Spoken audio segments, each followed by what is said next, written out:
నమస్తే, welcome to ప్రజావాహిని Telangana. ఈ video చేయడానికి గల ప్రధానమైనటువంటి కారణం ఏంటంటే, ఇది బిగ్ షాక్, అందరికి కూడా అలర్ట్గా ఉండాల్సినటువంటి అవసరం కూడా. ఎందుకంటే మనం పొద్దున్న లేస్తే ఎక్కడ పోవాలన్నా కూడా మనకు ఒక బండి కావాలి.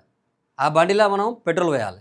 కానీ ఇప్పుడు జలకి ఇచ్చింది ఒక ఒక స్టేట్మెంట్ వచ్చింది. ఇప్పుడు ఏంటంటే పెట్రోల్ లేదిగా, పెట్రోల్ బంకులలో పెట్రోల్ లేదు. ఇది నేను చెప్తున్న మాట కాదు, మన ప్రభుత్వం స్వయంగా ఇప్పుడు బయటికి ఒక న్యూస్ రిలీజ్ చేసినటువంటి పరిస్థితి. ఒకసారి మీ ముందల పెట్టేటటువంటి ప్రయత్నం చేస్తా.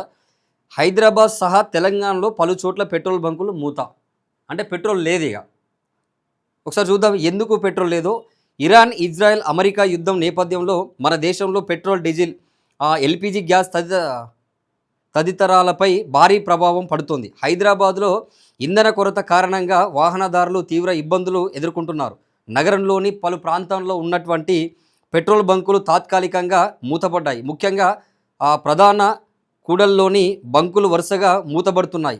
పశ్చిమాసియాలో ఉద్రిక్తత నేపథ్యంలో సరఫరా అంతరాయం ఏర్పడుతుంది. సోమాజిగూడ, ఎస్ఆర్ నగర్ తదితర ప్రాంతాల్లో పెట్రోల్ బంకులు నో స్టాక్ బోర్డులు దర్శనమిచ్చాయి. గ్రామీణ ప్రాంతాల్లోనూ పలు పెట్రోల్ బంకులు తాత్కాలికంగా తెరుచుకోవడం లేదు. తెరిచి ఉన్న బంకుల్లో వాహనదారులు అక్కడ ఉన్న వాహనదారులు ఒకవేళ బంకులో పోయినా కూడా ఇలా పెట్రోల్ లేదు బాబా అని వెళ్ళిపో అని చెప్పేసి డైరెక్ట్ మొహం మీదే చెప్తున్నటువంటి పరిస్థితి. యుద్ధానికి ముందు చమురు రంగ కంపెనీలు క్రెడిట్ ఇచ్చేవని, కానీ ఇటీవల ఇవ్వడం లేదని పెట్రోల్ బంకుల యజమానులు చెబుతున్నారు. కొత్తగా పెట్రోల్, డీజిల్ స్టాక్ కావాలంటే అడ్వాన్స్ కడితేనే వస్తుందని చెబుతున్నారు. కాగా ఇరాన్తో యుద్ధాన్ని తాత్కాలికంగా నిలిపివేస్తున్నట్లు అమెరికా అధ్యక్షుడు డొనాల్డ్ ట్రంప్ ప్రకటించిన విషయం తెలిసిందే. ఇరాన్ కూడా ట్రంప్ ప్రకటనకు సానుకూలంగా ఉండే అవకాశం ఉందని చెప్పేసి ఒక వార్త అయితే వచ్చింది. ఇక ఈ ఇరాన్, ఇజ్రాయెల్కి సంబంధించినటువంటి యుద్ధం అయితే ఇప్పుడంతా ముగిస్తట్టయితే కొడతలేదు. చాలా రోజుల నుంచి చూస్తున్నాం అక్కడ పరిస్థితి ఎట్లుందో. తీవ్రంగా మారుతున్నటువంటి పరిస్థితి రోజు రోజుకి.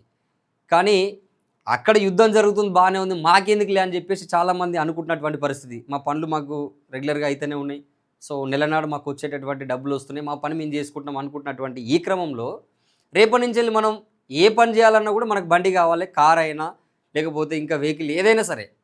మనం ట్రావెల్ చేయాలంటే కంపల్సరీ మనకు ఒక వెహికల్ కావాలి. కానీ ఆ వెహికల్లో ఇప్పుడు పెట్రోల్ కొట్టించుకోవడానికి ఇబ్బందులు ఉన్నటువంటి పరిస్థితి.